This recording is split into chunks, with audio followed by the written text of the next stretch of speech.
Hello, my name is Audrey Brizuela, and today I'm going to talk about the circulatory system. So the circulatory system, like any other system, its purpose is really to maintain homeostasis. But what it really does is it moves blood through our body tissues, and it creates a gas exchange in the lungs with oxygen and carbon dioxide. It provides nutrients, oxygen to our organs, muscles, and body tissues. And it removes chemical byproducts that our body produces, basically. So now we're going to see the anatomy of the heart. For what we're going to see about what each of these parts do and their functions. We have the superior vena cava, the right atrium, the tricuspid valve, the right ventricle, the septum, the aorta, the pulmonary artery, the pulmonary vein, left atrium, mitral valve, and left ventricle. Now, to understand what all of these parts do, we need to know the process of the circulatory system. So, the circulatory system basically provides blood with oxygen throughout our whole body, but it needs to go through a process before doing that. So, the first thing is that the blood, without any oxygen but with a lot of carbon dioxide, enters the heart through the upper body, through the superior or inferior vena cava, and it moves all the way to the right atrium. So from the right atrium, the blood with carbon dioxide enters the right ventricle through the valve, and then from there it goes all the way to the lungs through the pulmonary arteries. Now that it is in the lungs, the gas exchange occurs with the capillaries. So in the capillaries, the gas exchange occurs between the carbon dioxide and the oxygen. In the lungs, there's oxygen, and in our blood, there's carbon dioxide. So they exchange that, and now that blood that will enter our heart again has oxygen. So it enters back to our hearts through the pulmonary veins, and it enters through the left atrium. Now that it is in the left atrium, it moves to our left ventricle to the mitral valve. Okay, we're going to see what valves do, what atriums do. And now that it is in the left ventricle, it enters directly to the aorta through the valve. So once the blood is in the aorta, all that blood is moved to the body's tissues, so to all the cells, and it's basically provided with nutrients and oxygen. Now all the carbon dioxide that was left basically just returns to the blood and goes to the veins, and then from the veins all the way to the heart, and the cycle basically repeats again. And this is a non-stop cycle. This process happens all the time in our heart. If this didn't happen, we wouldn't have oxygen, we wouldn't have nutrients, and would automatically die. So now here are everything that our circulatory system has. Our main organ is the heart, but there are many other things that the circulatory system has, and other things that are involved in the circulatory system. We have the heart, obviously, which is the main organ, and then we have blood components and the blood vessels. I can't go too deep into this, but basically the blood components are every single thing that is part of the blood. The blood goes through all our body. We have plasma, white blood cells, red blood cells, and platelets. Plasma basically just transports blood cells throughout the body with nutrients, clotting proteins, chemical messengers like hormones, proteins, etc. And then white blood cells just fight diseases and protect the body from infection, so it helps the immune system.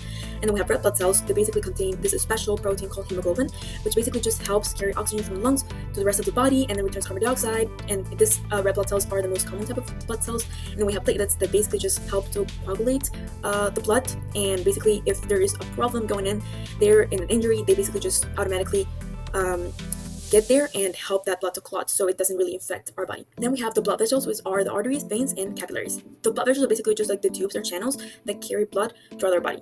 You can think of it as if there was a highway, and basically all the blood components were running on the highway, and the highway are the blood vessels. So all the blood components are running in the highway as if the blood components were a car and the blood vessels were the highway, and the blood is running through the highway, and basically if there is a problem, if there is a crash, the platelets run and help.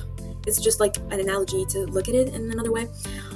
So basically the arteries just distribute oxygen-rich blood to your entire body. So all the oxygen, the nutrients that are transported to our blood cells go through arteries. Then we have the veins. The veins carry blood without oxygen, except for the pulmonary veins that carry oxygen-rich blood from your lungs to your heart. And we have the capillaries that basically deliver nutrients and oxygen to cells throughout our body. And this happens, for example, in the lungs, where the gas exchange occurs. And then we have the heart chambers, which basically just receive blood or pump blood. And then the valves that basically just prevent backflow of blood. So when the blood has to pass from atrium to ventricle, these valves open up or they contract, and they close immediately once the blood passes by, so the blood doesn't come back up. That's what the valves do, basically. And these are basically all the functions of the parts of the circulatory system. Then we have the relationship to other body systems. So what is the relationship to the circulatory system with other body systems? Really, the circulatory system relates to all of the body system, because the purpose really is to deliver nutrients and oxygen. So all of our body tissues need oxygen and nutrients to function correctly, so it's really related to everything. But the main ones you could say is the digestive system and the respiratory system, because in the digestive system, that digestive system moves oxygen and glucose around the body so cells can work, and that's how it relates with circulatory system. And then we have the respiratory system, where this specific system provides the oxygen that is carried by red blood cells to all the parts of our body, and it also removes carbon dioxide and water that the heart cells produce as a waste product, and that obviously releases the circulatory system, because there's a massive gas exchange that basically allows our heart to constantly get oxygen. Now we have the problems and diseases related to the circulatory system. So a few of the problems can be caused by not exercising or just having a bad lifestyle. So the most common diseases are hypertension, arteriosclerosis, CAD or coronary artery disease, and a stroke. And there are like two types of diseases you can suffer within the system, which is the cardiovascular diseases, but basically just affect your heart and or also your blood vessels, and then the vascular diseases that only affect your blood vessels. So a few things that can happen in our tissues, the tissues of our heart, if we suffer from these diseases, are problems with the way our heart pumps. Maybe it's too much or it's too little, and then the blood can't flow, so that would lead to obstructed blood vessels or interrupted blood vessels, weakened blood vessels, and if insufficient blood flow, so less nutrients and oxygen will be carried to our body that we need, and then changes to our heart structure, that would also mean a lot of changes to our health. So this is basically all the most important things about the circulatory system. I believe that this is a very deep system in our body and probably one of the most important ones. So I think it is important to take care of the system and to learn it even more, because we need to take care of our cardiovascular health. Thank you for your attention.